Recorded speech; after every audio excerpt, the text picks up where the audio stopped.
programa Justiça Legal está de volta e agora no quadro Entrevista a gente recebe a assistente social Luciane Neidzel Fred. A gente vai conversar sobre exame criminológico.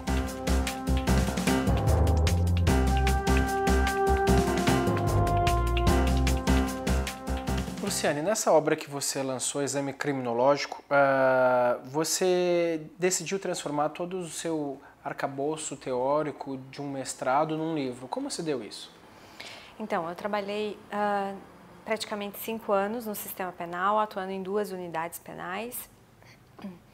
E durante 2 anos eu fiz meus estudos do mestrado, fiz a minha pesquisa e resolvi torná-la num livro, porque é um assunto que é pouco discutido, pouco debatido. E eu acho que a gente que está lá na prática precisa elaborar teoricamente esse conhecimento que a gente tem e precisa divulgar o nosso conhecimento.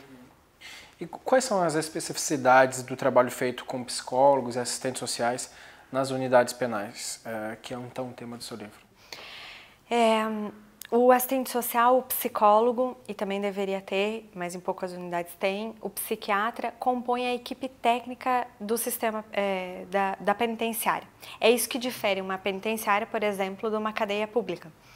Ter uma equipe técnica que vai formar a comissão técnica de classificação, e essa comissão é que vai dar o parâmetro e o andamento técnico para o trabalho desenvolvido no sistema penal. Então, como funciona na prática esse exame criminológico? É composto, então, por um conjunto de profissionais? Isso, é composto pelo saber do assistente social, do psicólogo, do psiquiatra, também da parte da segurança.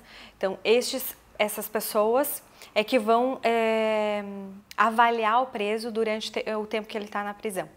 Quando ele foi pensado o exame criminológico na Lei de Execuções Penais de 1984, ele foi idealizado para ser elaborado quando o preso entrasse na prisão, ter uma avaliação inicial e elaborar um processo de trabalho com ele, né, uma perspectiva, um planejamento de trabalho para realizar durante o cumprimento da pena e depois ser avaliado no final desse tempo para ver se ele estava apto a progredir de regime e voltar à liberdade, a ter sua liberdade de volta. Então, se avaliaria no começo para planejar e depois se avaliaria no final para ver o que foi trabalhado e qual o resultado obtido. Então, na prática, isso não é muito feito, porque eu queria saber se na prática o sistema prisional ele melhora as pessoas ou não, se tem efeito reverso. Então, na prática, o que acontece, como o sistema penal, todo mundo sabe, é superlotado, as equipes técnicas são pequenas.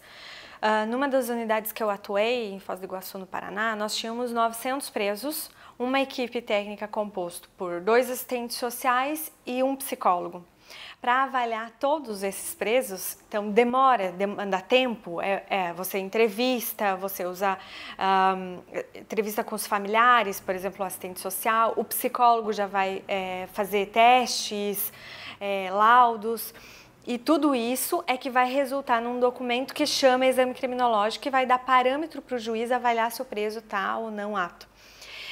Se eu só avalio o preso, se eu não tenho uma grande população e poucos técnicos, eles não vão avaliar em 2 vezes, em 2 momentos, porque o trabalho é muito grande.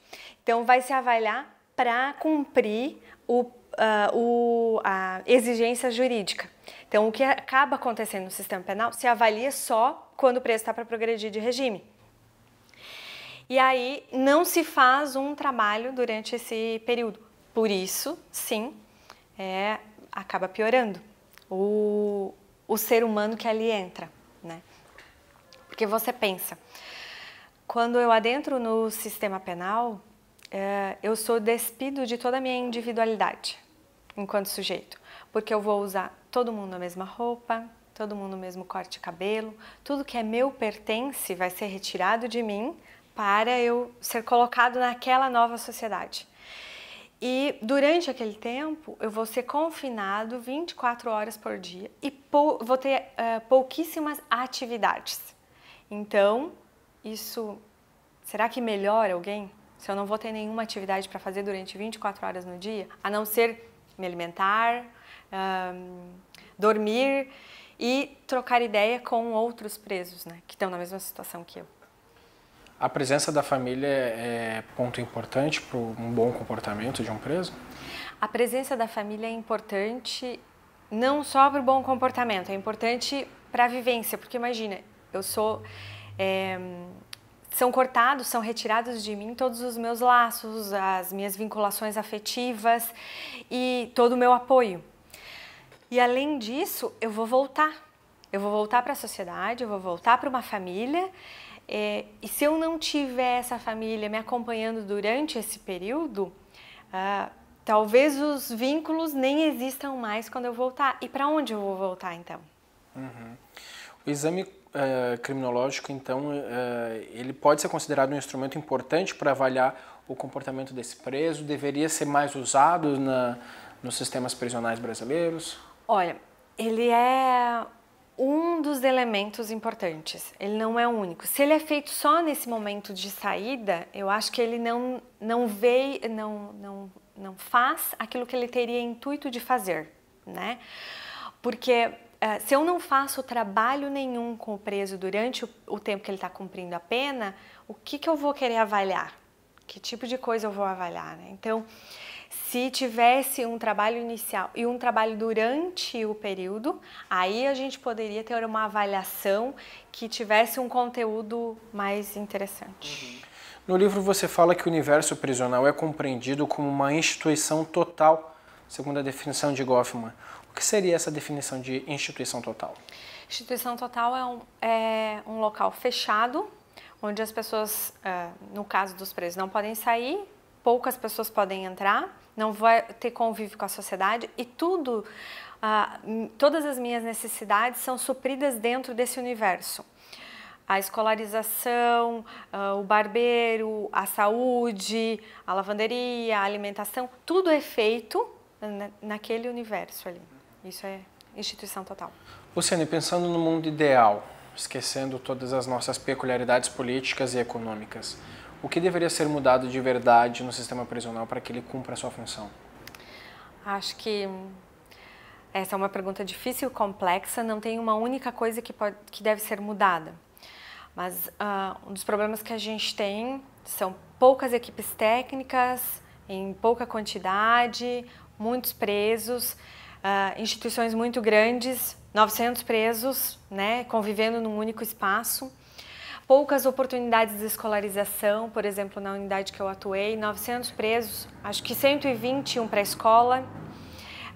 Pouquíssimas oportunidades de trabalho, talvez lá tivessem 80 indo trabalhar nas atividades que a unidade oferece, que é cozinha, lavanderia. Então, o tipo de atividades é muito restrito, muito pouco para o número de pessoas que a gente tem. E você acha que o trabalho e o estudo, ou seja, a ocupação de tempo desses presos, é papel também muito importante, né? Afinal de contas, é uma mão de obra gigantesca que está lá parada. É uma mão de obra gigantesca, né? Se a gente pensar por outro lado, a manutenção dele lá custa e o custo é bem alto, né? Além disso, quando eu fico 24 horas sem fazer nada, isso não precisa estar preso para não produzir nada, sem fazer nada. O que a minha cabeça vai pensar, né? O que eu vou produzir? Então, as atividades podem me proporcionar possibilidades diferentes quando eu estiver aqui fora. A maioria dos presos tem baixo nível de escolaridade. Se ele entra lá com baixo nível de escolaridade e eu vou ficar lá 24 horas por 2, 3 anos, então por que eu não sair de lá melhor qualificado? Se o preso entra, por exemplo, um ladrão, né? Ele entra lá sem nenhuma qualificação para ser inserido no mercado de trabalho, se ele aumentar o nível de escolaridade, ele pode ter novas perspectivas para se inserir no mercado de trabalho. Você acha que no inconsciente coletivo o presídio ele serve mais para maltratar ou para ressociabilizar a pessoa? Eu acho que tem muito essa questão de maltrato, né? Sim. Eu acho que a utopia é ressocializar, né? E ao mesmo tempo a questão de punir, né? Essa é a utopia. Mas da forma como está instituído o sistema penal hoje, o que a gente mais faz é punir. Porque, na verdade, ressocializar é uma fala muito difícil, muito complexa, é um conceito difícil de ser praticado. Eu acho que a gente pode contribuir para aquela pessoa ter maiores e diferentes possibilidades quando ela sair. Né? A Lei 10.792 de 2003 altera o artigo 112 da Lei de Execuções Penais, substituindo a necessidade do exame criminológico para a progressão da pena por um simples atestado de bom comportamento. Então, fica assim a critério do juiz pedir o exame ou não, desde que tenha uma decisão motivada. Você, como assistente social, o que você acha dessa resolução? Olha, na verdade, essa resolução ela veio para suprir uma necessidade que o sistema tem de andar, né? A gente tem unidades prisionais superlotadas, isso não é novidade, poucas equipes técnicas para fazer esse trabalho de avaliação. Então, para movimentar o sistema, fazendo com que as pessoas progridam, desburocratizar, digamos assim, né? E ceder espaço para outros, porque a gente sempre tem pessoas precisando de vaga, digamos assim, fez-se essa alteração na lei para fazer com que seja mais rápido. Mas o atestado de boa conduta é bem simples, né? E o que faz com que essa avaliação tenha elementos suficientes para avaliar o preso, né? Porque se a gente pensar, o preso, se o objetivo é sair, como que eu vou me comportar para sair da prisão? Eu vou sair dentro dos parâmetros que me dizem que são corretos, apresentando um bom comportamento para que eu obtenha o benefício que eu estou querendo, né? E a gente percebe também que o exame criminológico nas unidades penais muitas vezes é usado como esse parâmetro para manter um bom comportamento, porque os presos, querendo ou não, eles ficam esperando se eles vão passar pelo exame, porque por mais que seja uma possibilidade, nem todos passam, mas se eu estou na iminência de passar por esse exame, eu vou me comportar bem para ser bem avaliado e ter a progressão de regime. Né? Entendi.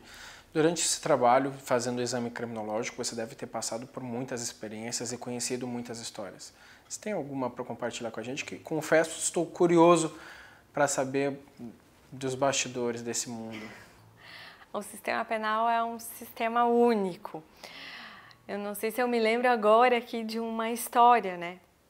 Mas a ética prisional, ela é completamente diferente do que a nossa ética. Um mundo à parte, do paralelo. que um mundo à parte, isso.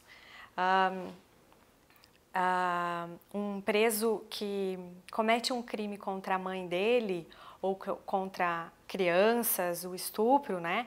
Ele é um crime muito questionado pela ética prisional. Eu sei que aqui fora a gente também questiona isso, mas lá dentro isso é muito rígido. Então é engraçado pensar isso, mas a ética deles tem valor, né? Um preso que se diz cristão, que diz que se converteu ao cristianismo, não só de falar assim, mas ele tem que agir como tal. Por exemplo, uma pessoa que diz que se converteu, deixou de ser católico e se converteu para uma religião evangélica. Dentro do sistema penal, ele vai ter que agir de acordo com isso. Não vai poder falar mal dos agentes penitenciários, não vai poder mentir, não vai... Então, a postura dele tem que ser de acordo com aquilo que ele diz que ele crê. Então, isso é muito diferente do que, às vezes, a gente vê aqui fora. Entendi, bacana. Infelizmente, o nosso tempo é curto. Muito obrigado pela entrevista, Luciane. O programa Justiça Legal dessa semana tá ficando por aqui. Muito obrigado pela sua audiência. E, claro, na semana que vem a gente te espera de novo com mais entrevista, mais matérias interessantes. Até lá!